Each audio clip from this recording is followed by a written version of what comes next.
Juillet 1959. Le Tour de France cycliste existe depuis plus d'un demi-siècle.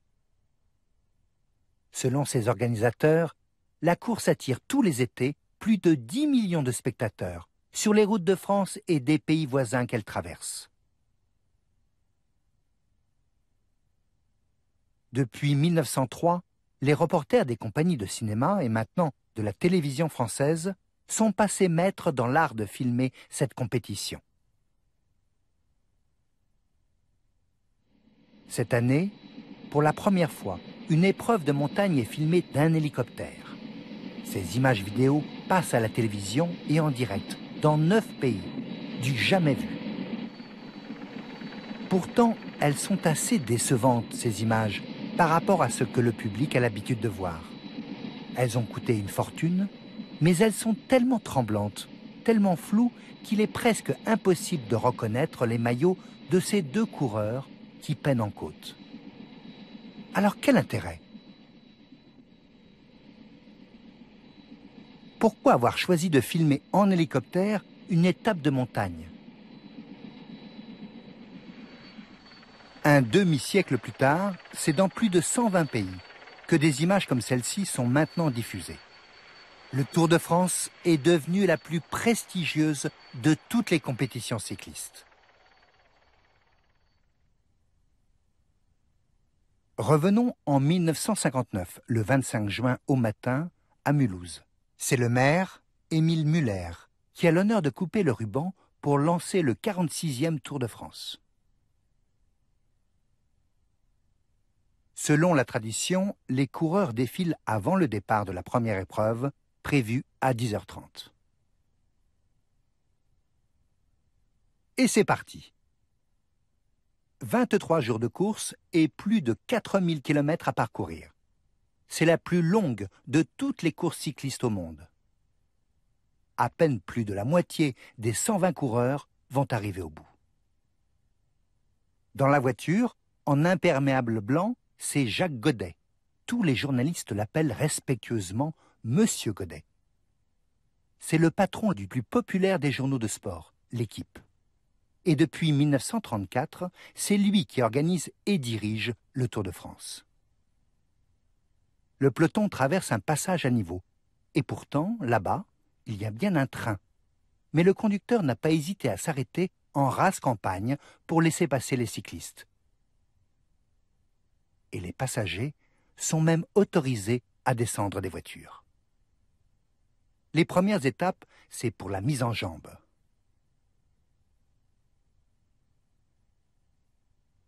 Lui, c'est le luxembourgeois Charlie Gaulle. On l'appelle l'ange de la montagne. Vainqueur du dernier tour, il a l'honneur cette année de porter le numéro 1. Du côté de l'équipe de France, les prétendants au titre n'ont jamais été aussi nombreux.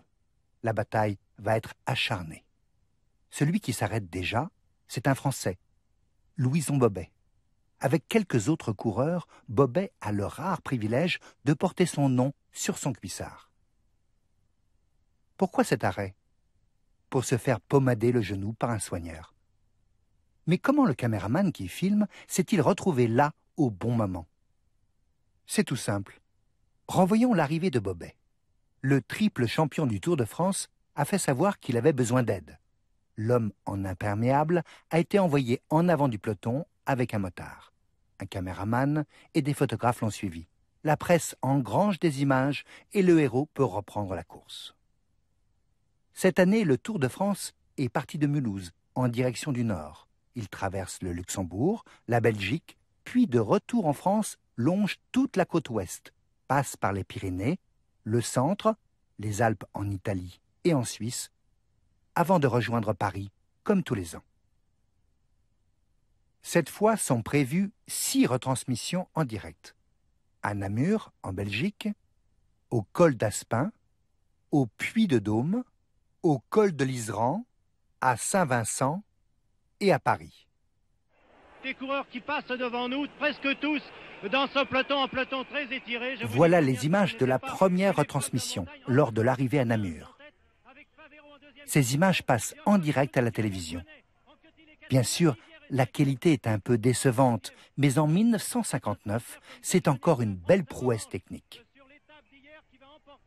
Avec plusieurs caméras judicieusement placées sur le parcours, on a l'impression de tout voir. Enfin presque. Autre prouesse technologique, ces images passent en même temps dans plusieurs pays d'Europe. Pour les Français, elles sont commentées avec beaucoup de passion par un ancien coureur cycliste, Robert Chapat. Écoutons-le. Favero va virer en tête, c'est lui sans doute, sans aucun doute même, qui va gagner à moins qu'il ne prenne pas bien son virage. Non, il l'a très bien pris, Favero va gagner. Alors que... Depuis sa naissance, il y a presque 10 ans, la très jeune télévision française s'intéresse beaucoup au Tour de France. Le cyclisme est un sport très populaire et cette course a le grand avantage de s'étaler sur près d'un mois. C'est en juillet 1950 que pour la première fois, un résumé filmé de chaque étape a été montré à la télévision. Mais en 1950, il y a à peine 4000 téléviseurs en France. Le public découvre les images sur des écrans installés dans des vitrines de magasins ou dans des cafés qui les ont loués. 3 ans plus tard, en juin 1953, ces Parisiens ont assisté à un spectacle qui a fait une extraordinaire promotion de la télévision. Les cérémonies de couronnement de la reine d'Angleterre, filmées à Londres, sont passées en direct dans 5 pays. S'il y a autant de monde devant les vitrines, c'est parce que c'est l'heure du déjeuner. Quelle chance de suivre de près ce que la foule sur place aperçoit seulement avec des périscopes en carton. Et quand la reine est filmée dans la cathédrale, on voit aussi bien que ses invités. En 1953, le coût d'un téléviseur est encore élevé. Ici, on le propose au comptant à 147 000 francs, soit 6 mois d'un revenu moyen. Mais après le succès du couronnement de la reine d'Angleterre, les ventes sont montées en flèche. Revenons à Namur le 27 juin 1959. 3e jour, 3e étape. Comme tous les matins, les reporters de la télévision font des images juste avant la course. Des images qui vont passer le soir même au journal de 20 heures. Et ils en profitent pour filmer de près des vedettes comme Louison Bobet. À 32 ans, le triple champion du Tour espère encore une victoire. Là, c'est aussi un Français, Jacques Anquetil, vainqueur du Tour il y a 2 ans et grand spécialiste des courses contre la montre. Et lui, c'est Roger Rivière. Il vient de battre le record du monde de l'heure. C'est le plus jeune et les journalistes ont flairé le grand champion de demain. Encore un Français. Ce sont les 4 favoris. Bobet, Anquetil, Rivière et Charles Gaulle, le dernier vainqueur, que cette année, la télévision va tenter de suivre au plus près. Le Tour a été imaginé en 1903 par et pour un journal, le quotidien L'Auto. 2 autres quotidiens ont hérité de son organisation, l'Équipe et le Parisien. Des étapes de quelques heures, c'est parfait pour la presse écrite comme pour la télévision. En faisant un résumé de l'épreuve qui passe le soir même, elle propose à son public un véritable feuilleton sportif. Un feuilleton dans lequel on retrouve toujours 5 situations.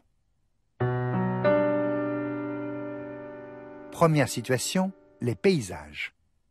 Très patriote, Henri Desgranges, le concepteur de cette course, tenait à vanter la richesse et la diversité des régions françaises. Au fil du temps, montrer des paysages pendant le Tour a pris le sens d'une visite touristique.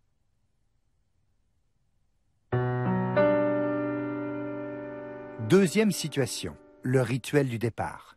Avec 10 à 12 millions de spectateurs sur l'ensemble du parcours, les records des plus grandes manifestations sont pulvérisés. Pour les villes d'étape, c'est une chance de pouvoir accueillir le Tour de France et elles participent au financement de l'épreuve. L'événement est si important que même les motos de la Gendarmerie nationale font la promotion des 2 organisateurs du Tour. Troisième situation, les incidents. la télévision ne manque jamais de montrer les petites misères vécues par les coureurs. Chutes, crevaisons, roues voilées.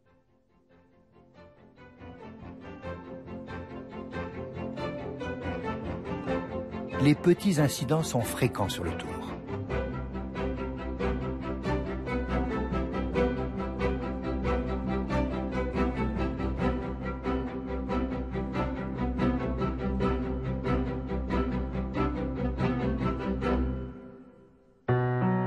Quatrième et avant-dernière situation, incontournable dans les résumés, le ravitaillement. Les étapes durent en moyenne plus de 5 heures. Il faut se nourrir un peu et boire surtout. Revoyons ça beaucoup plus lentement. L'homme de dos a une bouteille dans la main et une autre qu'il se prépare à donner à un coureur qui porte le maillot italien et le remercie d'un sourire. Regardons attentivement la suite. C'est maintenant un coureur belge qui approche et tend la main. Raté. À l'évidence, notre homme préfère les Italiens, comme ce troisième coureur. Ces rendez-vous pour les ravitaillements, c'est bien pratique pour ceux qui filment, parce qu'ils savent précisément à quelle heure et où faire ce genre d'image.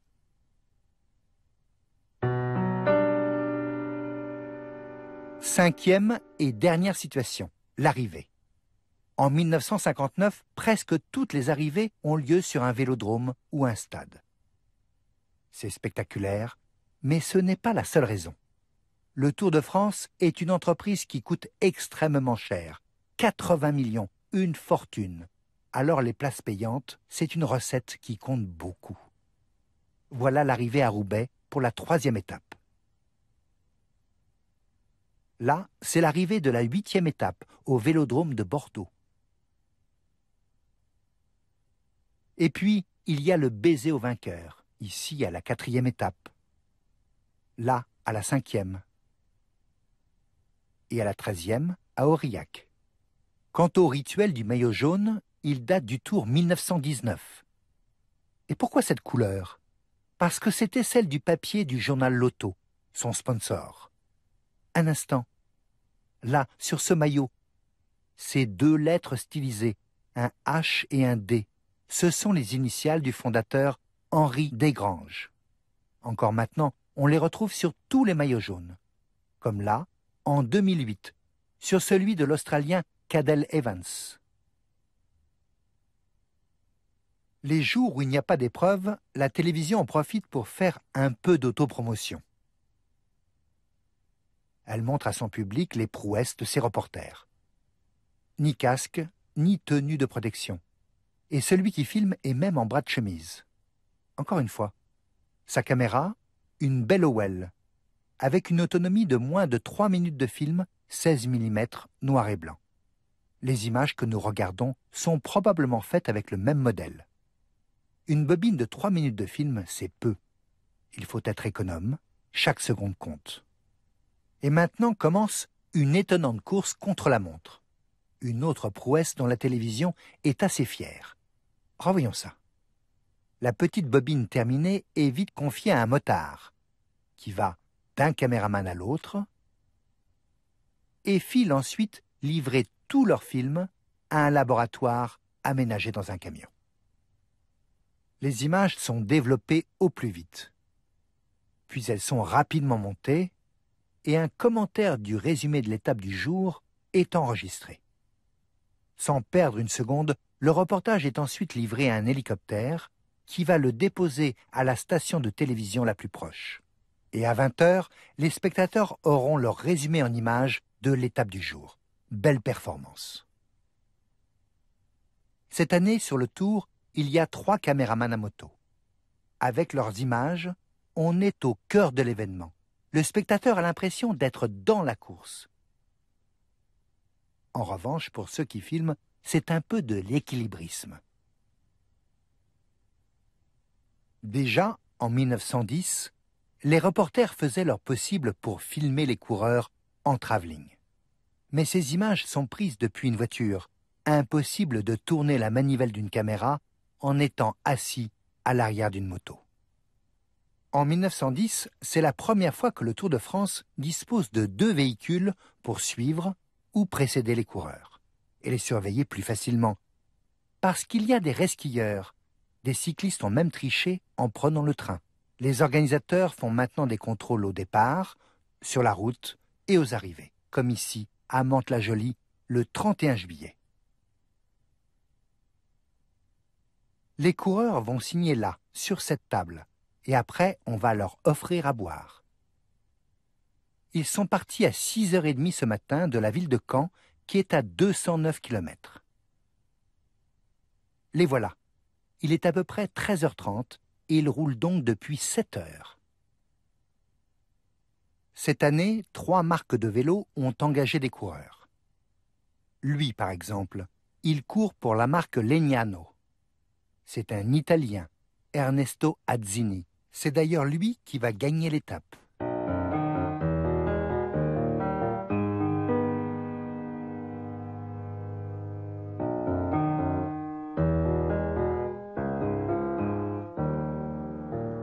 Autre chose, ce n'est pas par hasard si le contrôle se fait là, devant ce magasin qui vend des automobiles et des vélocipèdes. Son propriétaire, Eugène Darnis, est aussi le correspondant du journal Lotto. Mantes-la-Jolie est le dernier contrôle avant l'arrivée à Paris. Plus que 53 km à parcourir.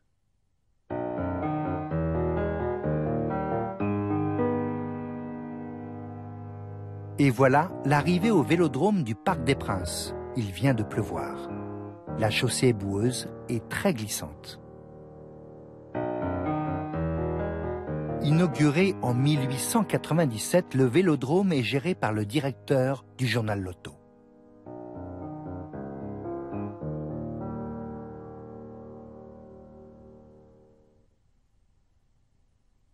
« 10 juillet 1959. La 15e étape est une épreuve de montagne contre la montre et ces images vidéo passent en direct à la télévision. Lui, c'est San Emeterio, de l'équipe d'Espagne. À l'évidence, il peine. Beaucoup. 4 caméras ont été postées près de l'arrivée, sur les hauteurs du Puy de Dôme. La télévision a choisi cette étape parce qu'il y a un émetteur pour relayer les images et les sons. Il a été installé au sommet, là, il y a 3 ans. Ces images ne peuvent être faites qu'à une petite distance de l'émetteur. Pas question de tirer des câbles sur des kilomètres. Mais par comparaison aux prises de vue de quelques petites secondes faites en moto ou en voiture, c'est déjà formidable de pouvoir suivre les efforts des coureurs sur plusieurs centaines de mètres. Et voilà Federico Bahamontes, beaucoup plus à l'aise que son coéquipier. Celui que la presse a pris l'habitude de surnommer l'aigle de Tolède va gagner l'étape. Et maintenant, le jeune champion français Roger Rivière. Il va arriver 4e. Revoyons les dernières images. Petit coup d'œil à la caméra qui le filme. Et malgré l'effort, Rivière parvient à faire un sourire. Les cyclistes professionnels comme lui sont déjà bien conscients de l'importance de l'image. Leurs revenus dépendent de contrats publicitaires. Et pour les marques, ces nouveaux reportages en direct ouvrent des perspectives alléchantes, surtout quand on sait que les mêmes images passent dans plusieurs pays. Le prochain direct est prévu le 14 juillet. Pour l'une des étapes les plus difficiles du Tour 1959, la 18e. Les coureurs vont passer ici, au col de l'Iseran. C'est le plus haut col routier des Alpes. Le 14 juillet étant jour férié en France, la télévision va profiter de cette étape pour offrir à son public des images en direct, comme personne n'en a jamais vu. Des moyens considérables ont été déployés. Il a fallu monter ce car régie de 22 tonnes à 2770 mètres par de petites routes de montagne interdites aux poids lourds. Les équipes ont installé un émetteur provisoire et 4 caméras comme celle-ci. Mais le clou du spectacle, ce seront des images faites par une 5e caméra, embarquée à bord de cet hélicoptère et transmises elles aussi en direct dans 9 pays. En 1959, ces images, c'est magique, stupéfiant. Le commentateur Georges Decaune ne manque pas de souligner que c'est un privilège réservé à ceux qui regardent la télévision. Vous voyez en ce moment ce que les spectateurs massés ici au col de l'Isran sont absolument incapables de voir. Ces 2 points, suivis par des motocyclistes, sont Gismondi et Christian. Ce n'est que 9 minutes plus tard que l'une des caméras installées au sol voit enfin apparaître un premier coureur. Voilà comment sont disposées les 4 caméras au sol, reliées par des câbles au car régie. Elles permettent de suivre les coureurs sur près de 600 mètres de part et d'autre du col. 600 mètres, c'est déjà bien. Avec l'hélicoptère, on passe à une autre échelle. L'émetteur qui est à bord a une portée maximale de 2 km. C'est donc dans ce rayon d'action que la caméra va pouvoir filmer et transmettre des images. Au total, la distance couverte est 10 fois plus grande qu'avec les 4 caméras au sol.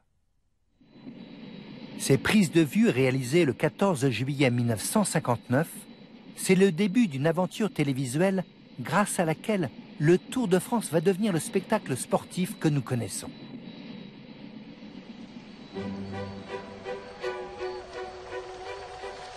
Ces images en haute définition ont été enregistrées un demi-siècle plus tard, en juillet 2007.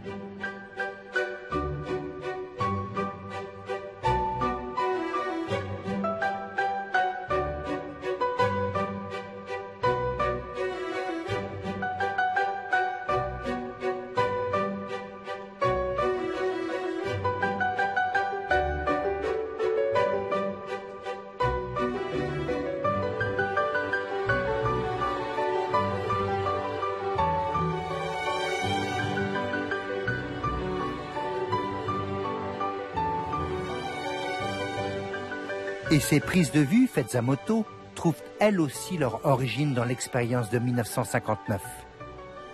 La caméra est équipée d'un émetteur et ces images sont transmises à un hélicoptère juste au-dessus, qui reçoit et émet à son tour les images sur tout le parcours.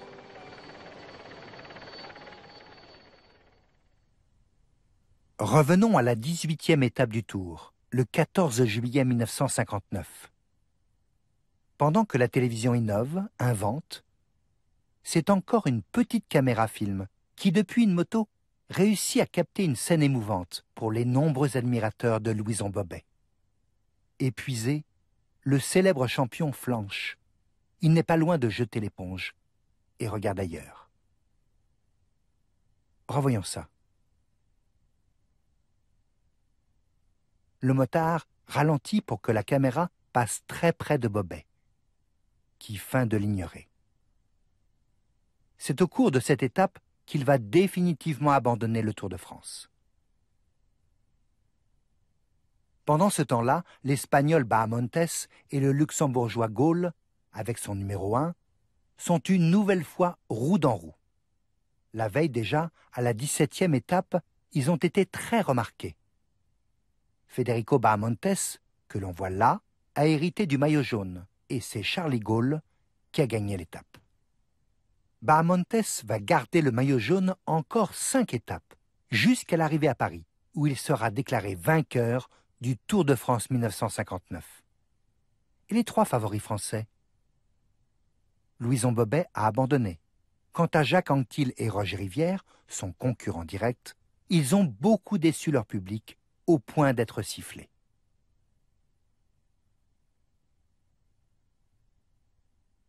Quelques jours plus tard, après sa victoire, Federico Bahamontes fait une entrée triomphale dans sa ville natale de Tolède.